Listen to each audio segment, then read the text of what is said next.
अस्सलाम वालेकुम नाज़रीन, मैं हूं रिजवान शहजाद। एक नए व्लॉग में खुशामदीद। नाज़रीन, जो अमेरिका में इस वक्त लेजिस्लेशन हो रही है कि जिसके ज़रिए जो है वो ये कोशिश की जा रही है कि जो इमिग्रेंट्स हैं उनको कोई फ़वाइद ना हासिल हो सकें जो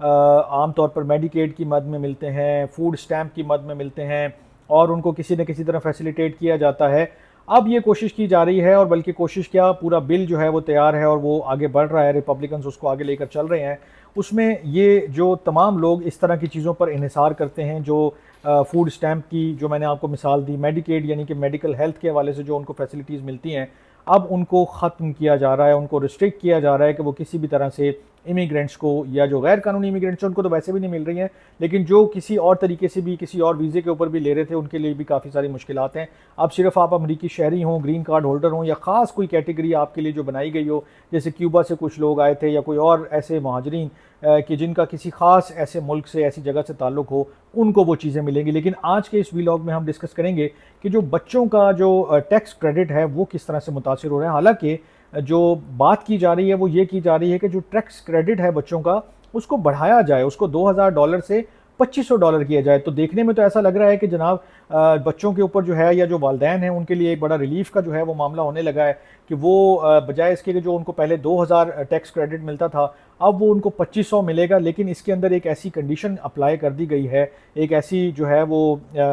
शर्त रख दी गई है कि अब शायद वो जो 2000 पहले मिल रहे थे उससे भी हाथ धोने पड़ सकते हैं। ये जो मामला है वो इस तरह है कुछ कि रिपब्लिकन्स जो हैं वो टैक्स जो क्रेडिट है उसको 2000 से $2500 करना चाहते हैं कि ये बच्चों को जो टैक्स क्रेडिट है उसकी मद में जो मिलता है या वालदैन जो क्लेम करते हैं उसकी सूरत में मिले। लेकिन शर्त ये रखी गई है कि वालदैन के पास सोशल सिक्योरिटी नंबर होना ज़रूरी होगा।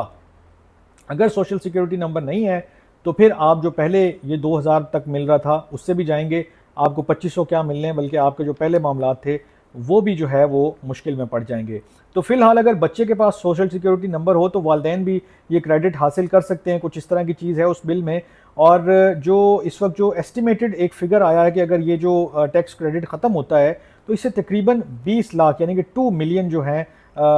जो बच्चे हैं वो मुतासिर हो सकते हैं। और कुछ इदारे जो है वो इसको 45 लाख तक भी फिगर को लेकर जाते हैं और इसमें वो कहते हैं कि बेशतर जो हैं वो अमरीकी शहरी बच्चे होंगे। और जो माहिरीन हैं वो ऑब्वियसली इस बात के ऊपर मुत्तफिक हैं, वो ये कहते हैं कि ये बच्चों को उनके वालदैन की इमिग्रेशन स्टेटस की बुनियाद पर जो है वो सज़ा देने के मुतरादिफ है कि अगर आप इस तरह की कोई लेजिस्लेशन कर रहे हैं, पास कर रहे हैं कि जिसमें मेडिकेयर है, ओबामा केयर है, ये सहूलियात हैं, या आपको फूड स्टैम्प की मद में कुछ मिलता है या टैक्स क्रेडिट, खासकर अभी इस वीलॉग को अगर मैं लिमिट करूं क्योंकि पिछले वीलॉग में मैंने मेडिकेयर और बाकी चीज़ों की बात की थी, फूड स्टैम्प वगैरह की, इसको अगर आप टैक्स क्रेडिट तक लिमिट करें तो फिर उनके लिए बहुत सारी मुश्किलात जो है वो पैदा हो सकती हैं। और अब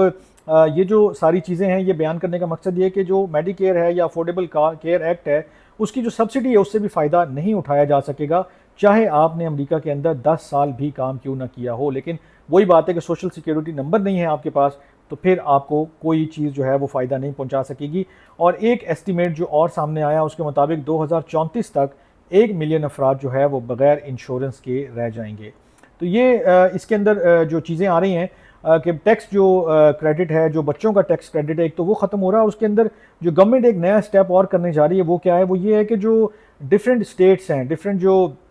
स्टेट्स के अंदर जो मेडिकेड सहूलतें हैं या ओबामा केयर है या और इस तरह की चीज़ें हैं, अब उनके ऊपर भी वफाकी हुकूमत जो है वो दबाव डालेगी और वो कोशिश करके अगर वो वैसे नहीं मानते हैं तो फिर ये बताया जा रहा है कि जो उनको देते हैं वो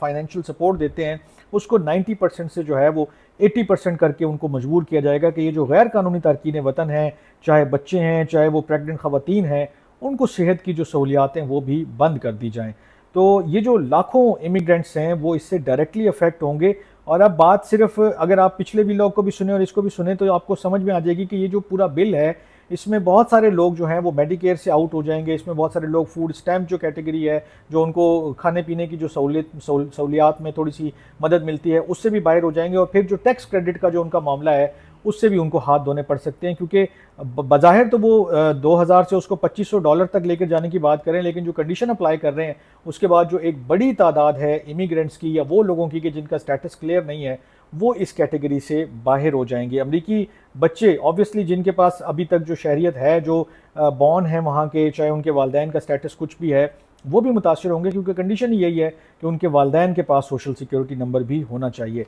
तो सेहत, तालीम, खुराक, ये सारी चीज़ें जो हैं वो डायरेक्टली अफेक्ट हो रही हैं। और ज़ाहिर सी बात है कि जब आप इमिग्रेंट्स को टारगेट कर रहे हैं, उसके अंदर फिर वो लोग भी शामिल हैं, वो लोग भी जो है इसको फेस कर रहे हैं कि जो बज़ाहिर आपके मतलब कानून के मुताबिक जो है वो अमरीकी शहरी हैं, वो उस मुल्क में पैदा हुए, क्योंकि बर्थ राइट सिटीजनशिप का जो मामला है वो तो बाद बाद में आया, बाद में उठा, अभी ट्रंप के आने के बाद ये सारी चीज़ जो है वो आगे बढ़ी है। लेकिन ये जो सारी लेजिस्लेशन है, ऑब्वियसली इसका जो मकसद है वो इमिग्रेंट्स को, या जो गैर कानूनी है उनको तो वैसे ही बाहर किया हुआ है, लेकिन बाकी भी जो है उनको फ़िल्टर आउट करना मकसद है, ताकि कोई भी एक पैसा भी वफाक का या दीगर स्टेट्स का जो है वो इनके ऊपर खर्च ना हो। ये सारे बिल की स्टोरी है जो मैंने एक पिछले व्लॉग में भी आपके सामने रखी, और इसमें भी मैं भी नज़र रखूँगा। आप भी देखते पढ़ते सुनते रहिएगा, इस तरह की और भी चीज़ें लेकर हाजिर होता रहूँगा। अपना बहुत ख्याल रखिएगा। अल्लाह ने के बाद।